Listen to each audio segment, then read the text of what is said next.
लक्ष्मण यांच्याकडून माहिती घेतच राहू। आता ही थेट दृश्य आपण पाहतोय। शिवतीर्थ या राज ठाकरे यांच्या निवासस्थानी रोहित पवार हे दाखल झालेले आहेत। रोहित पवार आज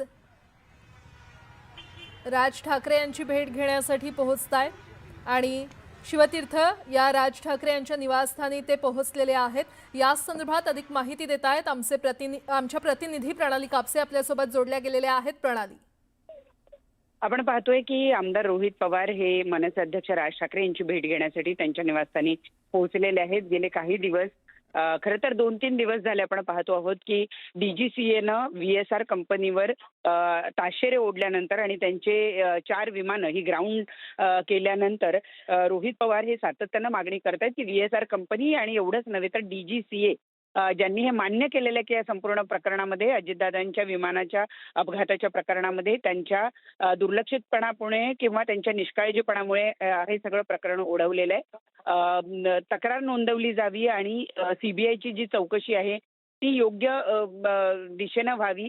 CIDची जी चौकशी आहे तिने वेग धरावा, कारण उद्या अजित पवार यांच्या मृत्यूला 1 महिना पूर्ण होतो आहे आणि या 1 महिन्यामध्ये केवळ DGCAनं प्राथमिक अहवाल दिला आणि VSR कंपनीचे केवळ 4 विमानं जी ती ग्राउंडेड केलेली आहे।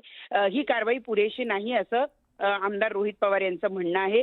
सगळ्याच राजकीय पक्षांचं पाठबळ मिळवण्याचा प्रयत्न आमदार रोहित पवार यांच्याकडनं केला जातोय। एवढंच नाही तर संसदेच्या पुढच्या अधिवेशनाच्या वेळेला सुद्धा या पद्धतीनं सगळ्या खासदारांनी, विशेषतः महाराष्ट्रातले जे खासदार आहेत ज्यांनी अजित पवारांबरोबर कधी ना कधी काम केलंय, त्यांना जवळून बघितलं आहे, अशा खासदारांनी अजित पवारांच्या या संपूर्ण मृत्यूच्या प्रकरणाच्या संदर्भामध्ये आवाज उठवावा अशी आमदार रोहित पवार यांची इच्छा आहे। आणि त्यासाठी म्हणून काही दिवसांपूर्वी ते खासदार संजय राऊत यांना भेटले होते। त्यांनी राहुल गांधी यांना सुद्धा आवाहन केलेलं आहे आणि त्याच पद्धतीनं आज मनसे अध्यक्ष यांचं पाठबळ मिळवण्यासाठी ते मनसे अध्यक्षांना सुद्धा या ठिकाणी भेटण्यासाठी आलेले आहेत।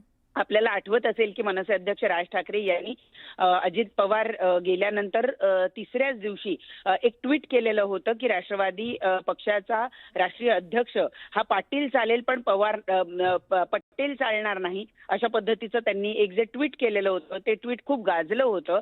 त्या ट्विटवर खूप चर्चा झालेली होती आणि त्यामुळेच आज रोहित पवार आपण पाहतोय की मनसे अध्यक्षांचं पाठबळ मिळवण्यासाठी या ठिकाणी पोहोचलेले आहेत। जी संपूर्ण परिस्थिती आहे त्या संपूर्ण परिस्थितीची ते माहिती राज ठाकरे यांना देतील आणि त्यांचा पाठिंबा मिळवण्याचा प्रयत्न करतील। ठीक आहे प्रणाली, अपडेट घेत राहू। तुर्तास धन्यवाद।